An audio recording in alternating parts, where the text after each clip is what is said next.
안녕하세요 여러분, 성공합시다. 우리 삶에 문제가 끊이지 않는 것 같이 고린도 교회에도 문제가 엄청 많은데요.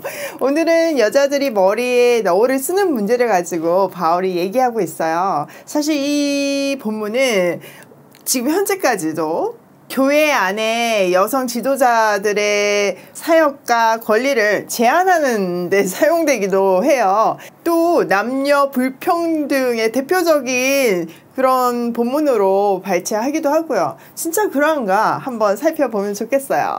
자, 바울은요, 우리 인생에 굉장히 중요한 기준을 가르쳐 줬어요. 첫 번째가 하나님 영광을 위하는 건가? 두 번째가 이웃에게 걸림돌이 되지 않는가? 하나님 사랑, 이웃 사랑의 공식을 기억하면요, 모든 문제는요, 대입만 하면 돼요. 자, 바울과 함께 고린도 교회의 문제, 여기 한번 대입해 볼게요. 자, 우선 고린도 전서는요, 고린도 교회에서 발생한 문제들에 대한 답신서예요. 그죠? 11장에서는 여자들의 너울 문제가 논란이 되었는데 왜 이런 문제가 이슈가 됐는지 알아야 답도 이해가 되겠죠. 그러면 우선 그 문화적인 배경을 알아보도록 할게요. 당시 여자들의 사회적 지위는 굉장히 낮았어요. 우리나라 조선시대 생각해보면 쉬울 거예요. 그보다 더했을 상황에 바울은요, 복음 안에서는 남녀 차별이 없음을 알려줬어요. 얼마나 선진적인 내용이 복음에 담겨 있는지 우리가 알 수 있는 대목이죠. 그래서 여자들도 남자들과 동일하게 예배를 드리고 은사를 발휘하고 설교도 하고 기도도 하게 되었어요. 여기까지는 문제가 없는데 일부 어떤 여자 성도들이 예배 중간에 앞으로 뛰어나와가지고 머리를 풀어헤치고 예언을 하는 일들이 발생을 하는 거죠. 이것은요, 예배에도 방해가 됐지만요, 이방 신전에서 벌어지고 있는 예배 방식이 연상이 되는 게 문제였어요. 고린도에는 수많은 이방 신전이 있었고 그 예배 중간에 귀신에게 붙들린 여자 사제가 머리를 풀어헤치고 이제 앞에 나와가지고 신의 메시지를 대언했어요. 그게 예배의 예식이었던 거죠. 우리나라 신들림 무당 떠올리면 쉽죠? 그러다 보니까 보수적인 성향을 가진 성도나 아니면 뭐 그런 이방신을 믿다가 이제 갓 하나님을 믿게 된 초신자들은 마음이 불편할 수밖에 없는 거죠. 한마디로 걸림돌이 되었어요. 자, 바울의 답을 듣기 전에 여기에 대한 답 뭘까요? 공식 한번 적용해 보세요. 이거 하나님 영광을 위한 일인가요?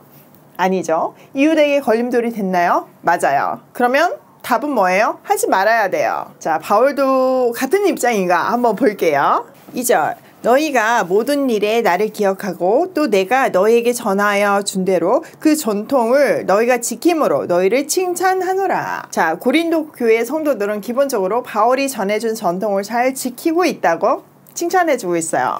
자, 잔소리하기 전에 칭찬부터 하는 바울의 센스가 돋보이죠.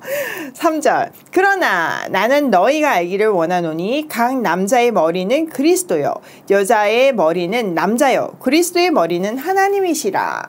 자, 검연하기 전에 신학적인 원칙을 먼저 말해주고 있어요.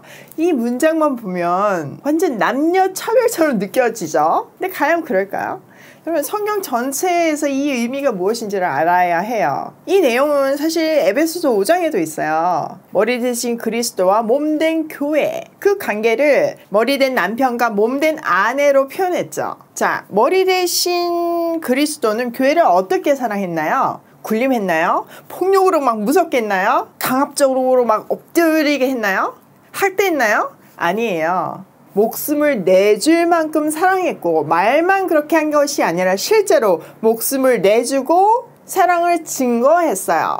남편과 아내의 관계는 그런 관계라는 거예요. 또 남자와 여자는요, 하나님의 자녀라는 동등한 권리와 지위와 가치를 가졌지만 역할이 다르다는 것을 말하고 있어요. 머리하고 몸이 역할이 다르잖아요. 이거는 차별이 아니라 차이죠. 이 차이는요, 창조 때부터 있었어요. 하나님께서 남자와 여자를 동시에 흙으로 만드신 게 아니고 남자를 먼저 흙으로 만드신 다음에 그 안에서, 남자 안에서 뼈를 꺼내서 여자를 만드셨어요. 이 과정을 통해서 그들이 한 몸임을 알려주셨고 남자를 먼저 만드심으로 그리스도의 역할을 주고 여자에게는 몸된 교회의 역할을 주셨어요. 이거는 엄연한 역할의 차이지 우열의 문제나 차별이 아니었음을 꼭 기억해야 해요. 그러니까 평등이라는 거는요, 남자와 여자가 똑같이 일을 하고 똑같이 뭔가를 해야 되고 이게 아니에요. 성경이 말하는 가치대로 하나님이 지으신 대로 남자는 남자 역할을 해야 되는 거고 여자는 여자 역할을 하는 것이 평등이에요. 바울은 이렇게 성경적으로 영적인 질서를 바로 잡아주고 권면을 하기 시작해요. 자, 4절. 무릇 남자로서 머리에 못을 쓰고 기도나 예언을 하는 자는 그 머리를 욕되게 하는 것이요. 자, 유대 해당에서는요, 남자와 여자가 따로 예배를 드렸고요. 또 남자만 기도하고 설교할 수 있었어요. 그때 남자들은요, 구약 전통에 따라서 하나님에 대한 경외심의 표현으로 머리에 덮개를 썼어요. 제사장도 관을 썼잖아요. 같은 맥락이에요. 그러나 그리스도의 구속 사건으로 말미암아 그리스도인들은 하나님의 영광을 회복하게 되었고 더 이상 너울로 얼굴을 가리지 않고 그리스도의 영광을 보면서 그의 형상을 따라 회복되어 가는 중이에요. 그러니 당시 상황에서 남자가 머리에 여전히 덮개를 쓰고 기도하고 예언하는 것은 머리의 기능 그리스도를 영광에 내고 반사해내는 것을 가리는 것이란 말이에요. 자, 5절. 무릇 여자로서 머리에 쓴 것을 벗고 기도나 예언을 하는 자는 그 머리를 욕되게 하는 것이니 이는 머리를 민 것과 다름이 없음이라. 만일 여자가 머리를 가리지 않거든 깎은 것이요 만일 깎거나 미는 것이 여자에게 부끄러움이 되거든 가릴지니라. 자, 그리스도인이 된 여자들은 유대의 해당과는 다르게 공적인 예배에 다 참여할 수 있었고 설교할 수 있었고 기도할 수 있었어요. 바울은요 계속해서 남자와 여자가 차별이 없음을 말했잖아요. 또 갈라디아서 3장 28절에 근거하면요, 그리스도의 구속으로 말미암아 새 창조의 질서가 적용되어서 인종차별, 사회적 신분차별, 남녀차별이 없어져야 된다는 원칙을 가지고 있었어요. 단 당시 문화상 대부분의 여자들은 머리에 너울을 쓰고 다녔고 특히 너울을 벗는 거는 뭔가 이욕한다는 그런 의미였어요. 그런데 교회 안에서 예배 중에 은혜를 받았다고 남녀 평등을 주장하면서 머리에 너울을 벗어 던지고 예언을 하는 일은 약한 자에게는 당연히 문화적으로 걸림돌이 될 수밖에 없었고요. 앞에서 말했던 것 같이 이거는 이방 예배를 떠올리기도 했어요. 또 너울을 벗는 거는 막 유혹한다는 의미이기도 했다고 했잖아요. 그러니까 남자들에게 이게 너무 자극이 되는 거예요. 뭐 우리도 지금 공예배에서 너무 야한 차림을 하고 예배를 드린다면 방해가 되잖아요. 그런 개념인 거죠. 그러니까 바울은요, 여자가 너울을 벗는 일은 오해를 받을 수도 있고 걸림돌이 될 수도 있으니까 그거 하지 말라고 하고 있어요. 그러니까 이 문제는요, 지금 남녀가 평등하게 예배드리고 평등하게 설교하고 평등하게 기도하고 예언하는 그런 문화 속에서 단순하게 복장의 문제에 대한 교정을 권면하고 있다는 것을 잊어버리면 안 돼요. 이 구절을 가지고 교회 안에서 여성 지도자들에 대해서 대표적으로 오용되고 있잖아요. 그러니까 성경을 제대로 알면 그런 해석이 안 나오는 거죠.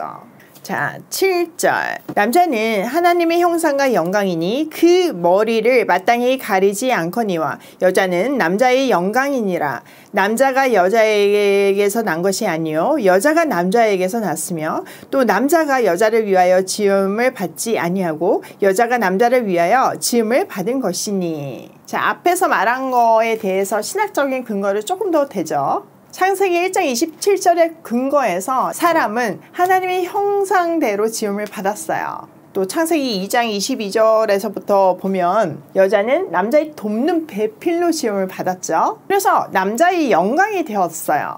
그러니까 남녀는 모두 하나님의 존귀한 자녀이고 그 역할의 차이가 있음을 다시 한번 말하고 있어요. 자, 10절. 그러므로 여자는 천사들로 말미암아 권세 아래에 있는 표를 그 머리 위에 둘지니라. 이거 진짜 난해 구절이에요. 사실 이 부분도 쉽지 않죠. 근데 특별히 지금 10절은요. 아직도 많은 학자들이 동의하는 해석이 존재하지 않아요. 보통은 이렇게 여러 해석이 있어도 좀 모이는 해석들이 있잖아요. 근데 그게 없어요. 그 정도로 어려운 구절이에요. 저도 많이 찾아봤지만 아직 확실하게 동의하는 그런 해석을 찾지 못했어요. 그러니까 넘어가야 되겠죠. 자, 11절. 그러나 주 안에서는 남자 없이 여자만 있지 않고 여자 없이 남자만 있지 아니하나니 이는 여자가 남자에게서 난 것 같이 남자도 여자로 말미암아 났음이라. 그리고 모든 것은 하나님에게서 났느니라. 자, 앞에서 여자는 남자에게서 났다고 얘기했잖아요. 근데 여기에서는 그렇지만 남자는 엄마 뱃속에서 났음을 기억해라 이 말을 하고 있어요. 결론적으로 모든 것이 하나님으로부터 났대요. 모두가 하나님의 존귀한 자녀이고 역할만 다를 뿐이죠. 그러니 여자의 너울의 문제가 남녀 차별이나 여자가 남자에게 종속되어 있다고 하는 그런 오해는 하지 말아야 된다. 그 얘기를 하고 있어요. 또 이것은요, 가정에서의 어떤 부부 관계나 일반적인 남녀의 어떤 위계 질서를 말하는 것도 아니에요. 당시 고린도 교회의 공적 예배의 질서를 말하고 있어요. 자, 13절. 너희는 스스로 판단하라. 여자가 머리를 가리지 않고 하나님께 기도하는 것이 마땅하랴. 만일 남자에게 긴 머리가 있으면 너희에게 부끄러움이 되는 것을 본성이 너희에게 가르치지 아니하느냐. 만일 여자가 긴 머리가 있으면 자기에게 영광이 되나니 긴 머리는 가리는 것을 대신하여 주셨기 때문이니라. 자, 여기에는 자연의 이치와 창조의 질서와 상식을 들어서 다시 한번 여자들은 머리가 긴 것이 너무나 자연스럽고 너울을 쓰는 게 자연스럽다고 너울 제발 쓰세요 라고 설득하고 있어요. 자, 16절. 논쟁하는 생각을 가진 자가 있을지라도 우리에게나 하나님의 모든 교회에는 이런 관례가 없느니라. 바울은요, 마지막으로 하나님 교회의 풍습 중에도 이런 일이 없음을 말하고 다시 한 번 더 여자들에게 예배 때 너울을 쓰고 예배 질서를 지키라고 권유하고 있어요. 아, 고린도전서 진짜 재밌지 않나요? 저도 이번에 묵상하면서 더 재밌어진 것 같아요. 더 깊이 깨달을 수 있어서 너무 좋고요. 그리고 복음이 얼마나 사람을 자유케 하고 행복하게 하는지도 깨닫고 있어요.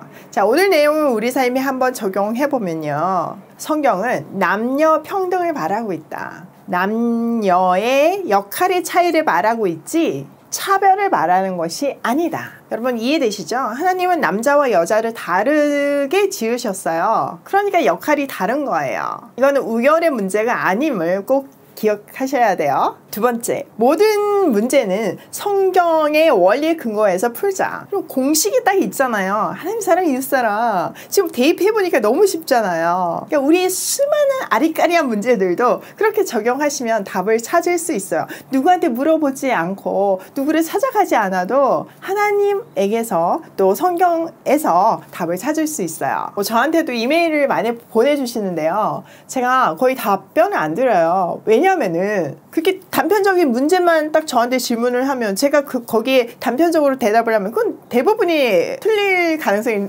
훨씬 많은 거죠. 지금 우리가 성경을 볼 때도 문화와 배경 여러 가지를 다 봐야 해석이 되는데 어떻게 그 문제 하나만 가지고 제가 답을 하겠어요. 그 백그라운드를 정확하게 알아야 되고 또 하나님이 주신 특수 상황을 알아야지만 해석이 되는 문제죠. 그러니까 여러분들 스스로 다 적용하시고 문제 풀 수 있게 공식을 주셨음을 기억하시면 좋겠어요. 세 번째, 이웃에게 걸림돌이 되지 않게 예배 질서를 지키자. 이건 뭐 예배뿐만 아니라 모든 삶에 적용되는 문제지만 다시 한번 우리가 이웃에게 걸림돌이 되지 않고 디딤돌이 되는, 남을 세우는데 디딤돌이 되는 그런 인생이 되면 좋겠어요.